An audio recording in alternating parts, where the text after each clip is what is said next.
Good morning. I obviously can't see all of you, but I wanted to welcome you.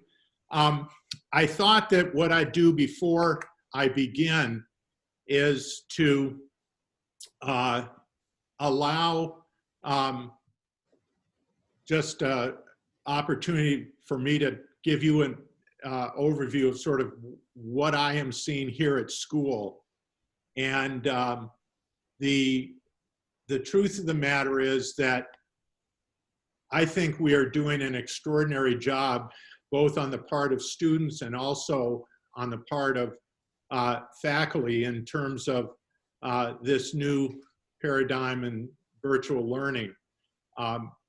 We recently did a survey of students that you may have been aware of, and the results that we got were very, very positive and very encouraging. What we come to understand is the resilience of students and the resilience of faculty. And obviously, there have been some hiccups along the way, but we have managed, I think, quite successfully in terms of handling those. And the plan is for us to continue with the current academic schedule that we've been using and allow students and faculty to get into a routine. And we obviously are waiting to hear what the governor is going to say. But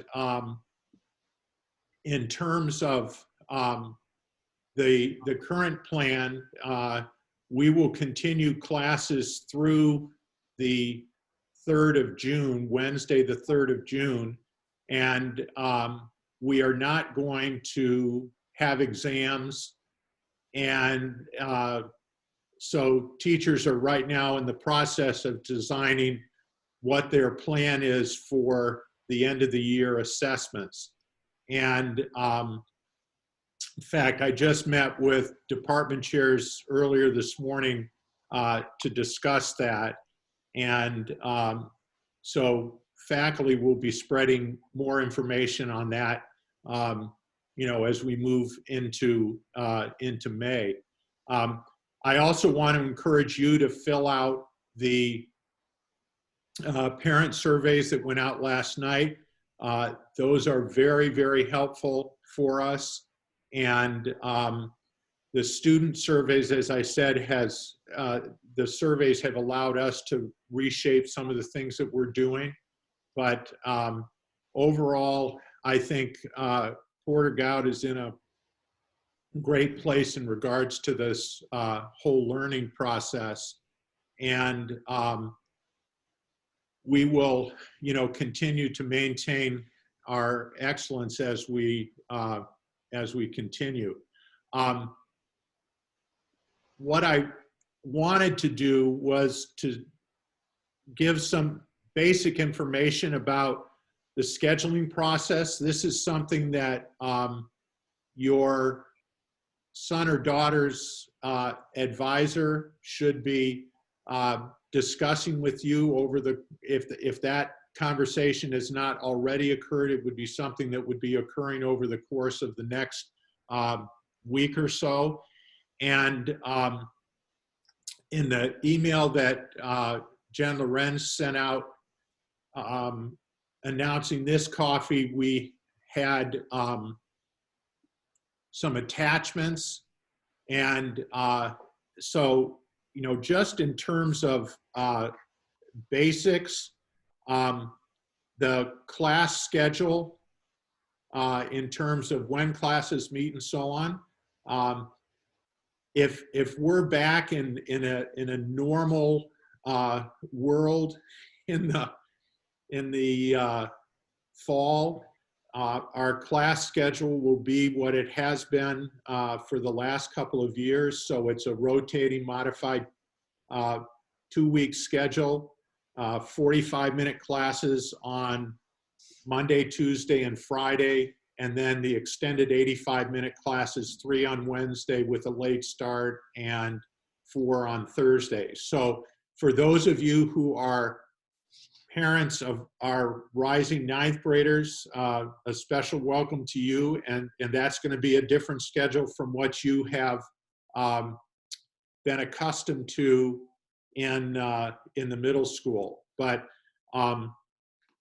the academic year is again set up on a semester system with quarters, and the first and third quarter are just snapshot grades. So our grades of record are at the end of the first semester and then obviously at the end of the year. In terms of classes, again, some fundamentals are that every student must have 5 academic core classes, and those are going to come from English, history, math, science, world language. And the idea for rising ninth graders is that there will be those 5 core, and then there will be a required semester of health and a required semester of the computer science course. That will make up 6 of the 7 classes that a student has in the upper school. The 7th class will be a mandatory study hall. In the sophomore year, you'll continue with the 5 core. You'll add a semester of public speaking, and then you will have an option to take a semester course. Typically what is done is students will take a fine arts course if they're not involved in the computer science program for the fulfillment of the fine arts credit. In the junior year is where you begin to get some flexibility, and I know that some of you may have heard me reference in the past this funnel concept, where the narrow part of the funnel down at the bottom is the 9th and 10th grade, because there are limited scheduling options. And then in the junior year, you begin to open up the options, and senior year, typically the only class that's required would be a year-long English class, and then our newly implemented 1 semester of government and U.S. government and civics. So the idea is that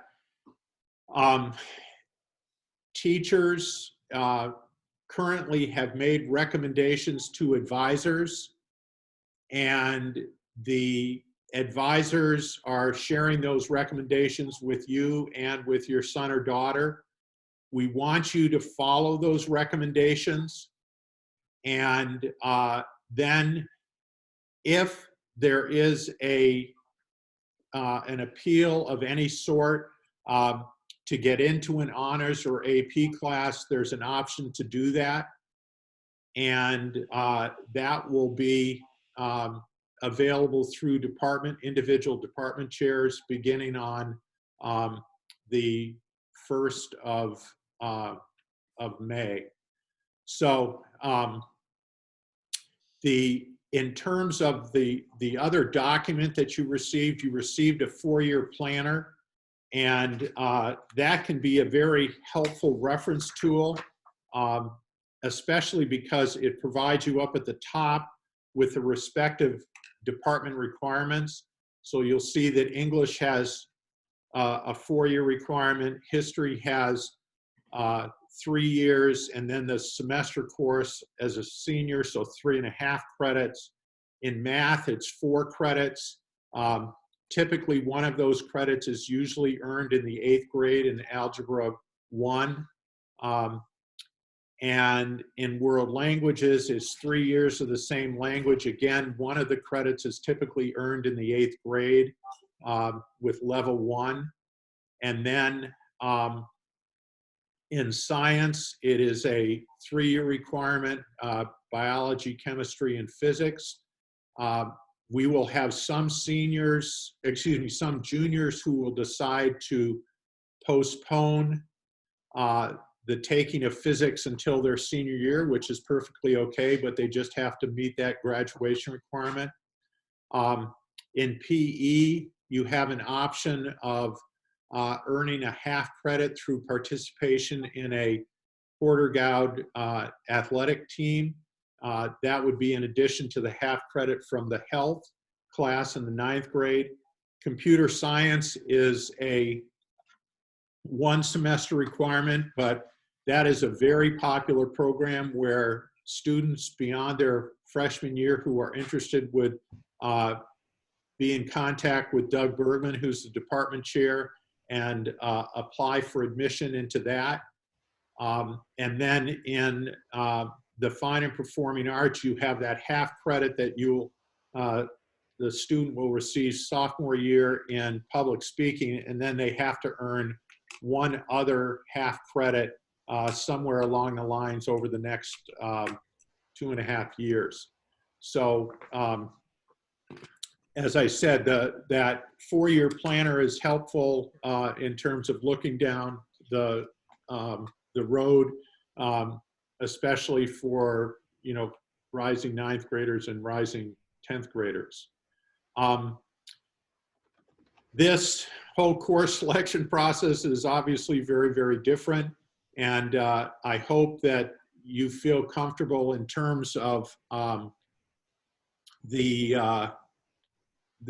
contact that you are having or will have with your son or daughter's advisor. In the interest of allowing you to ask questions, I'm going to begin to take chat questions if you'd like now. And one of the chat questions, let me just start and take a look. Question was, why is there no honors Latin in 9th grade? That is a decision of Latin teachers in the World Language Department. And the reason that the AP Latin is senior year is just based primarily on the fact that a student typically would go through the 4th year of Latin with AP as the 5th year. So if a student has Latin coming into the upper school, they would have Latin 2, 3, and 4 through junior year. And the reason that the other languages have it earlier is that some students have had advanced language coming into the high school. So again, the Latin teachers have decided on their curriculum, and it's something that has worked effectively. But I can certainly pass along concerns there. Let me see. Just also, as DuBose had mentioned, Audrey Holston, who's our academic dean, is here. If you have any questions, please let us know. There's a question about, can students change advisors? And that is something that we started doing a few years ago. And so students are all assigned a 9th grade advisor, but then in the spring have a chance to either stick with the same advisor or put in a request for a change. And we ask them for a first and a second, and et cetera. And our Dean of Students, Brent Hilpert, runs that process, and I'm sure we'll just do it virtually, probably on a Google form.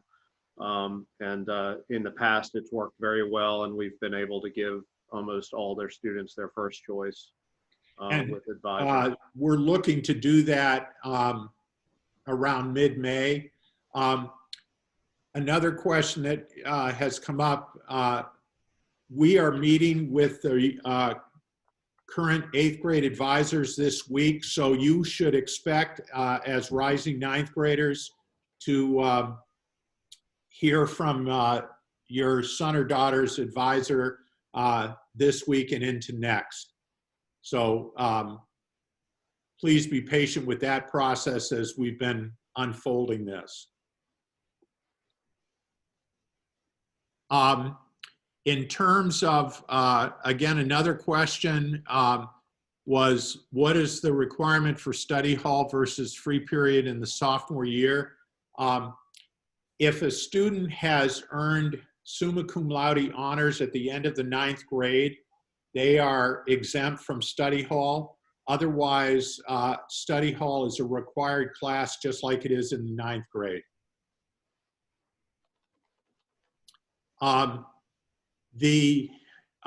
Another question, the computer science program in 10th grade does not count as a fine arts credit. It is an independent department and has nothing to do with fine arts.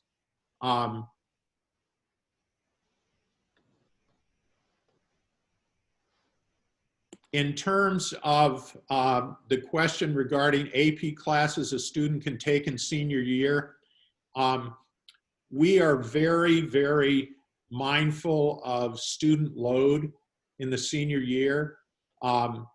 And it is quite possible that a student could be recommended for 5 AP classes. The student can certainly sign up for them.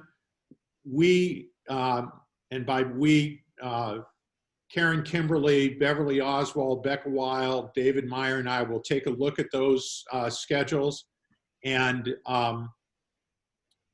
if a student wants to take a 6th course, there is a process for requesting that. But we do have a very small percentage. In this year's senior class, it was about 4 to 5% of the senior class had 5 or 6 honors AP classes. So it's a very small percentage, but a lot of it depends on student capacity. So that's very much an individual decision. Let me see. PG Engage requirements. Okay, the PG Engage requirements for the 9th grade, there are 3 credits, and it actually is 3 credits per year. And these are all set up in different categories. We will be sending out more detailed information on the program as a whole, but these are opportunities for students to engage in out-of-school activities that involve engagement in the community in one way or another. But again, it's a 3 credit per year requirement. Another question, are we committed to computer science for 2 years, or can you just try it for 1 year? The 9th grade course is required. If a student chooses to engage in the program in the 10th grade, they could try it for the 10th grade. If they chose to stop at the end of the 10th grade, they would certainly be able to do that. We don't have a lot of attrition because the students so enjoy the program, but the sign up is on a year-to-year basis. I'll take the question about the opening. Okay. Is Porter-Gaud planning? At this point, we are planning and have making plans to operate in the normal mode in the fall. The reality and what a lot of schools have been talking about is the fact that this sort of return to normalcy is not really a light switch model. It's not an on and off kind of deal. And so I've been, every week we've got a number of roundtable discussions on platforms like this with our colleagues across the country. Whether, you know, Brad's been participating in ones for division leadership, and I'm on a group with a lot of other school heads. I'm also on 2 national boards, one with SAIS and one with the National Association of Episcopal Schools. And these are all the kind of discussions we're having right now about what are the different scenarios of returning to school. So consider, you know, unlikely to have a vaccine by August. You know, is there more progress that's made on sort of antibody tests? So you can envision something where, you know, somebody who's passed an antibody test would be deemed safe to come to school. I think all schools are considering a good possibility that there's some continued blended or virtual learning. And that's sort of under 2 scenarios. One would be, hey, we're able to open, but there's a number of people who don't feel it's safe to return to school, or they're high risk. Some of you have older people living at home. Some kids have immune deficiencies. Some of our teachers fall under that high risk category. So you may have an environment where some kids are here on campus, some faculty are here on campus, some are continuing to participate in a virtual setup or teach in a virtual setup.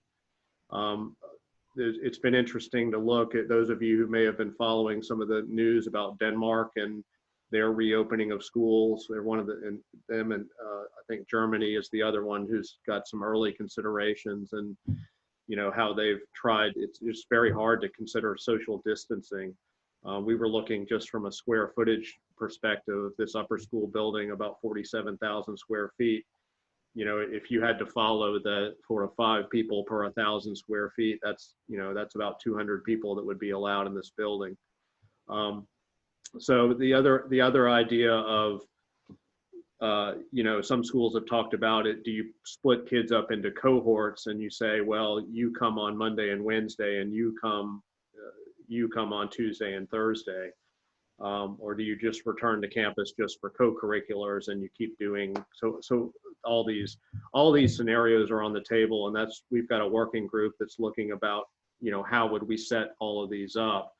The other fear is you start to release some of these restrictions and then sort of this second wave idea. And so I think we've been able to successfully build and improve this virtual learning platform. So, you know, if we ended up starting school normally, but then had to close for 2 weeks, if there was a positive case or something like that, then I think we could easily switch back and forth. It's obviously not ideal, but I think we've set a pretty high standard in terms of what faculty are able to continue to do in this virtual environment. So those are, you know, it's a big unknown about what return to school looks like, but those are a lot of the scenarios that we've been discussing around the leadership table here. So Okay. Hope that helps. There was a question, why only 1 AP class for sophomores? And that just stems from the fact that the AP program is structured in such a way that the AP classes typically are the culminating class for a respective discipline.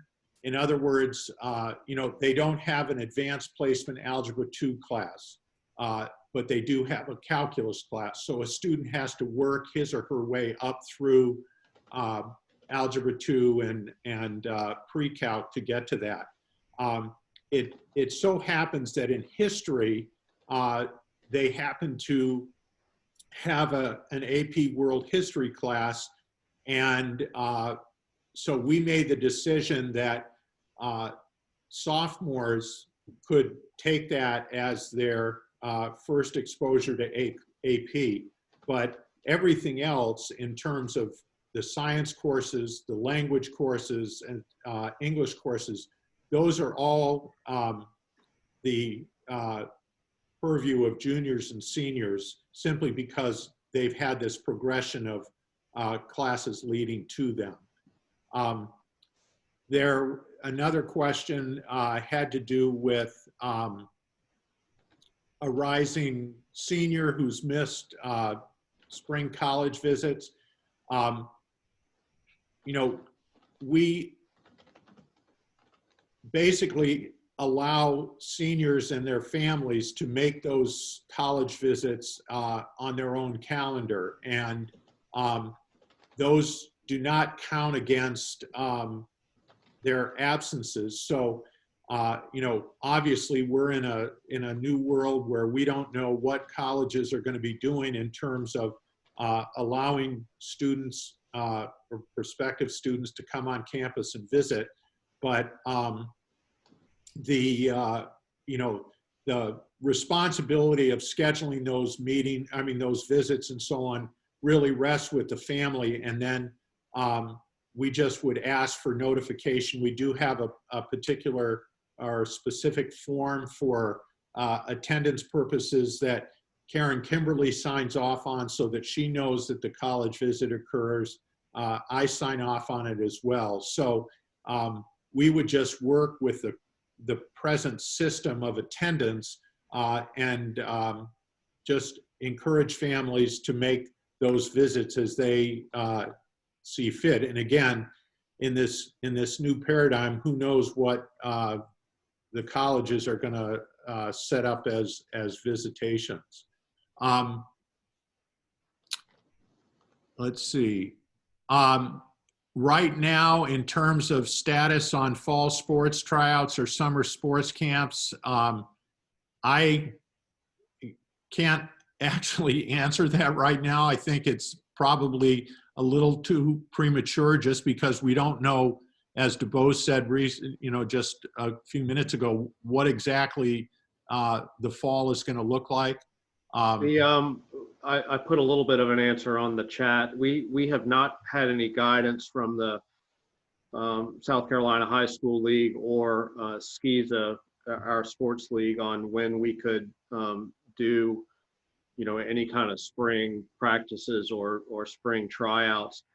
I'll tell you, my gut is that they're waiting to hear what the governor does so that they don't have to be the scapegoat for if schools get closed down, that they'll just say, oh, well, schools are closed, so we can't have any spring tryouts.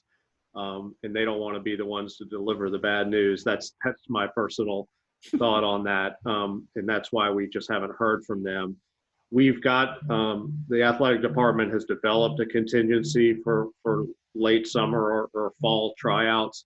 In fact, historically, most of the tryouts for fall sports used to not happen until the fall. It's only been in the last decade where so much of this stuff got moved up into the spring.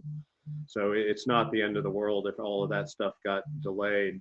I think there's more of a bigger concern about the athletic picture overall, and in terms of, do you end up having to have sports with no people in the stands, for example, if there's still restrictions on large gatherings or something like that. So, hopefully a lot of that returns. There was a question about the summer camps.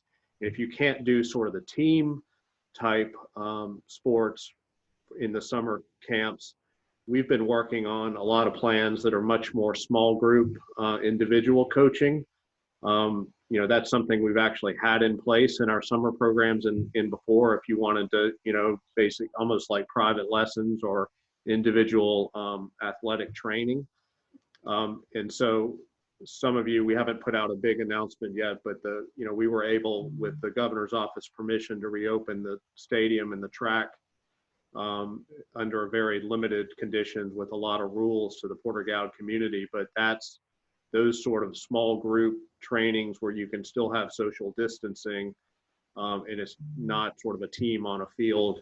Those could continue in the summer. And so we'll probably build up on those type programs if we can't have a full on, volleyball team summer camp. There is a question about making a vaccination mandatory for return. Again, I think the answer to that is we just have to wait for, a vaccination that has been approved and is reliable. So that's just a wait and see. In terms, the question, how would college counseling for rising juniors be approached? For rising juniors, the college counseling office gets actively involved with the juniors in the second semester of the year. The first semester, understandably, is focused on seniors and getting applications in and so forth. So at this point, I wouldn't foresee any change in that process. Karen Kimberly has been meeting, and Jenny Harris have been meeting with juniors virtually this spring. Hopefully we won't have to be doing it virtually a year from now, but as I said, that process doesn't actively engage until second semester. In terms of, is there any chance that students will return before school ends this year? To be determined. We just do not know what the governor is going to say. And I mean, I have prepped the teachers to plan for this virtual learning paradigm for the end of the, or through the end of the year. But again, we're all waiting to see what the governor says. You may have seen the article in the Post and Courier today about, you know, schools are waiting for what McMaster is going to say this week. So the governor has a press conference scheduled for 11 today. The expectation is that he's going to go ahead and close public schools fully starting in mid-May. That's what we're hearing, but that's you know, that's what we're hearing from folks in Columbia. But you know, to be determined. That we'll know more in about an hour. But right. Porter-Gaud would continue as planned to finish the school year with the setup we currently have in place. A question, I have a rising senior who has taken the ACT and SAT once each. In terms of guidance there, we are just waiting to hear more from the College Board and ACT about their testing. There has been discussion that there would be testing during July and August. So, you know, we will keep you informed as we hear, but you know, right now they've canceled tests through June. And again, we're just waiting to hear, as everyone else is, what the testing schedule is for this summer.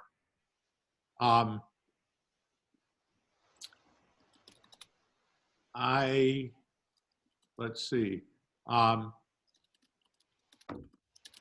Will PG restart if the governor suggests school opening? Those of us working in this area do not think it is a good idea. You know, again, you know, as DeBose said earlier, we could put 200 people in this building at 5-foot intervals, and that would be, you know, in every conceivable office and classroom in the school. So I'm not quite sure how that would look and what it would look like. And we also recognize that there are lots of families that, because of their situations, they wouldn't want their son or daughter to come back because they may be dealing with elderly parents or whatever. So, you know, again, that's just one of those issues that is completely up in the air, and we just have to wait and see. I know we would all like to have resolution on that, but that's, again, we're just in a wait and see scenario right now. Rima, you would be, with your expertise in infectious disease and pandemics, you would be one of the first people I would call to see what you thought about it. So thank you for all your help thus far. Um, Another question that came up, when are course appeal forms due? May 1st, pre-pandemic handbook says April 24th. Well, obviously, because of the whole new process for scheduling, we have amended that. We are hoping that advisors can get schedules finalized with their advisees by April 30th. And we are currently looking at opening the appeals process on Friday, the 1st of May. And what a student would need to do is contact the department chair specifically and ask for an appeal form.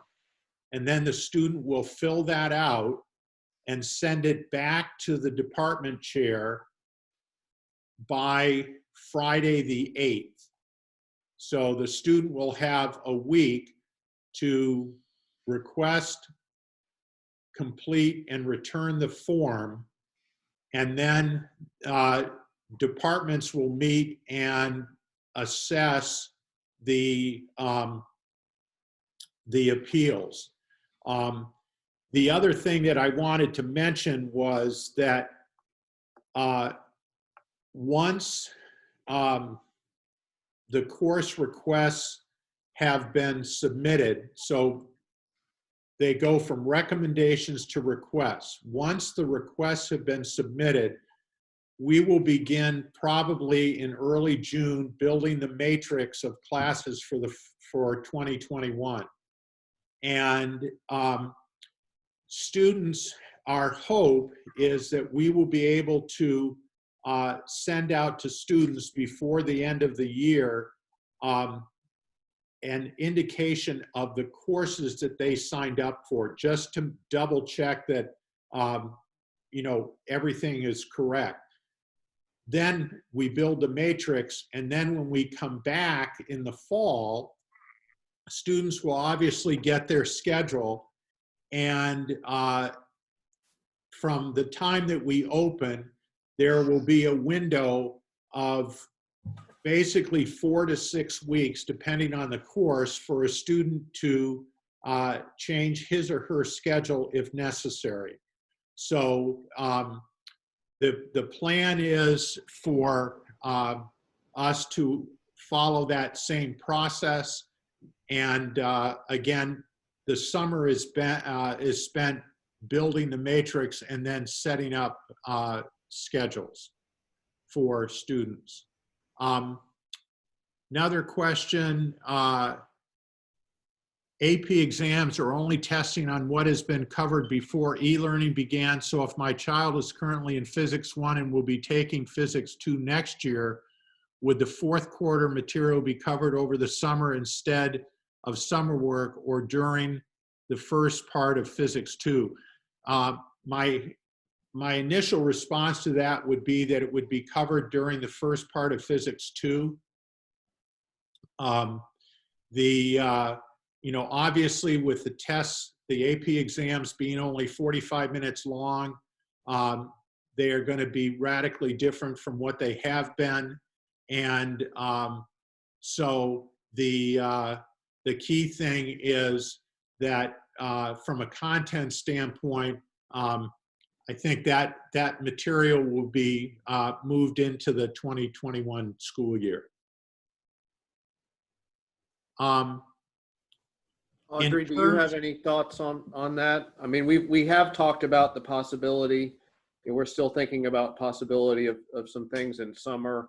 We had a new program, sort of a bridge program, kind of for new students coming in from public schools that we successfully launched this past year. And of course, a lot of you are familiar with sort of the Jumpstart programs that we have in lower school. So that is something we've talked about. So I wouldn't rule that out in terms of some optional summer catch-up type of things. So, it's interesting. So much of this is pushed you know, like it or not, the idea of year-round school if you have to open and close from time to time. So, Right. I would add a few words to that and let you all know that we're in constant communication with our department heads about what content is able to be covered, what learning objectives are currently being met. We have a wonderful curriculum mapping system where we can actually go in and record the content and the skills that we're highlighting during the fourth quarter. So we're able to be very clear about what was able to be covered and what, if anything, we need to cover in more detail in the subsequent school year. This will also shape the nature of our summer work assignments. So as we are moving through these final weeks together, please know that we're taking very, very we're paying very close attention to what we're actually able to do, and that we will ensure that that content is covered either through summer work or through the subsequent school year. A question about the fine arts requirement. The department would prefer students to take the courses that we offer for credit. The PGTV is something that's new. We don't know how many students are going to sign up for it. Right now, we have not discussed that as a fine arts credit. And we have not done yearbook or watch just because it doesn't meet with the same regularity that the courses do. So my recommendation is if you're interested in those as a means of fulfilling the fine arts requirement, look elsewhere. Look to the fine arts curriculum for that.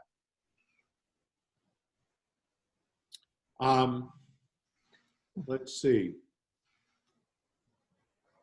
I want to thank you. This is a record number. I mean, we capped it at 89.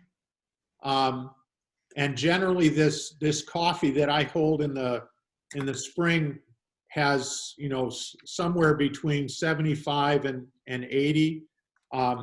So I very much appreciate those of you who have been hanging in there and watching or listening. Another question came up with kids having more downtime right now. Will you open up the possibility of starting PG Engage during the summer and maybe even adding to those for a more meaningful, meaningful processing of what is happening now? That's something that we can discuss with the, in essence, the overseers or supervisors for the PG Engage. I'm not sure that we would add anything, but when we start could be a matter of discussion. Is there another question? Is there consideration being given to assistance for summer work that may or may not be a result of lost time during Q4? In other words, if a student has had Algebra 2 days a week instead of 5, I presume material might have gotten lost, and moving on to pre-calc may need review or additional teaching. That is something that each of the departments are working very carefully on in terms of structuring their summer work. So, you know, I think that what you will find once we release the summer work is that it takes into account what this fourth quarter has been like. Again, the departments have been very mindful of that as they've moved through this fourth quarter.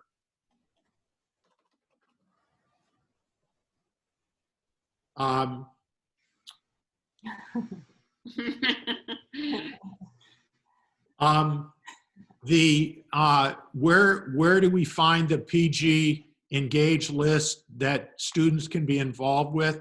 That would be going to the school website. There is a tab for PG Engage. So it's online. Dan, is that a link we can post on the chat? Yep. They've been very creative in coming up with a lot of additional resources. You know, some of obviously taking advantage of things that even some of our community has offered in this to try to engage folks. I know like the Gibbs Museum had a number of online sort of virtual tours of their art galleries and things like that. We've also broadened it to things like TED Talks. So there's some really actually neat stuff out there that kids have requested, and also our faculty have broadened the list on.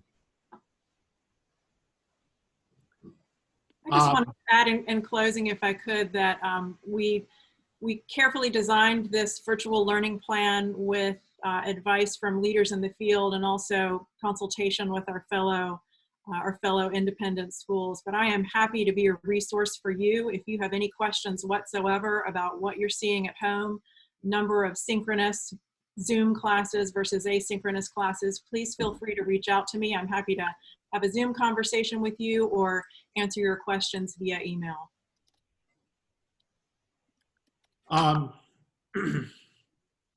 I appreciate your thoughtful comments. I am willing to stay on if there are any others that are, any others of you that have comments, or you can always email me. I actually come into the office every day for, 3 to 5 hours, and it is a ghost town. We miss students terribly. But, we want everybody to remain safe and healthy, and, we'll get through this and look back and say, we survived. So, please keep contacting us if you have any questions, and we'll get back to you as soon as we can. It's great to, those of you who turned on your cameras, it's great to see you. Lena, I love the hat.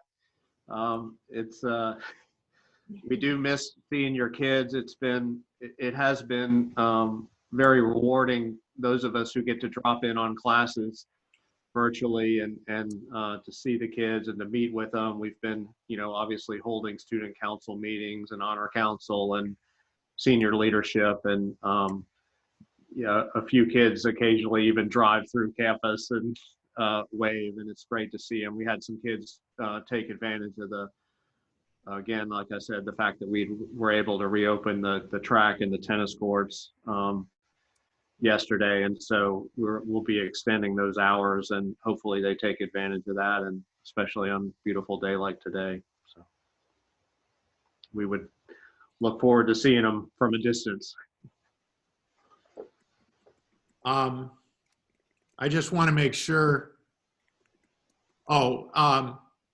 A question came up. Did I miss the answer about PSATs? When will the kids make it up?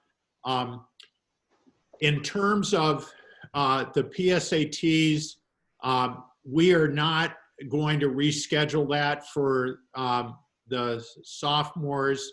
The juniors will take it on the national test day in October, which I believe is October 12th. But we are looking at the possibility of some online programs that might help students in terms of prepping for that. But again, we're not rescheduling the pre-ACT and the PSAT practice that we had scheduled this spring.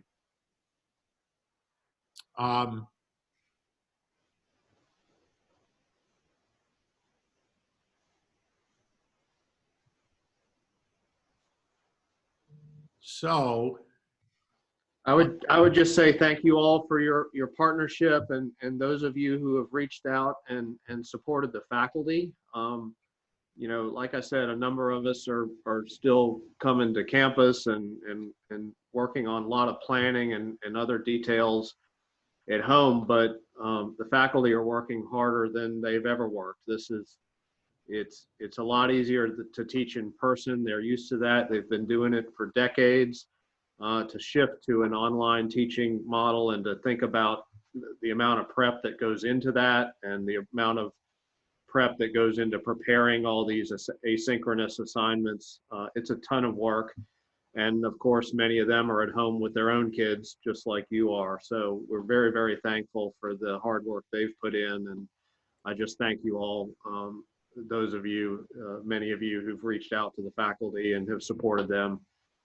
They are not only always the boots on the ground, but they're working incredibly hard to make this work in a very short time window. So appreciate that very much.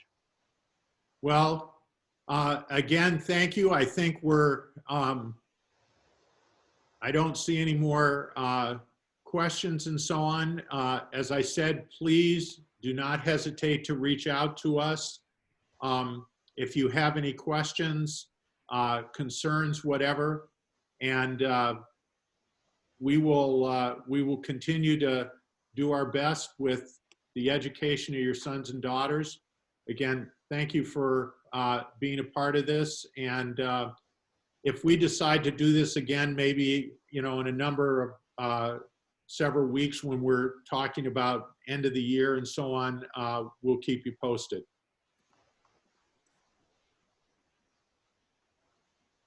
Have great days. And again, thank you all very much. Thank you. Yeah. Ending it now.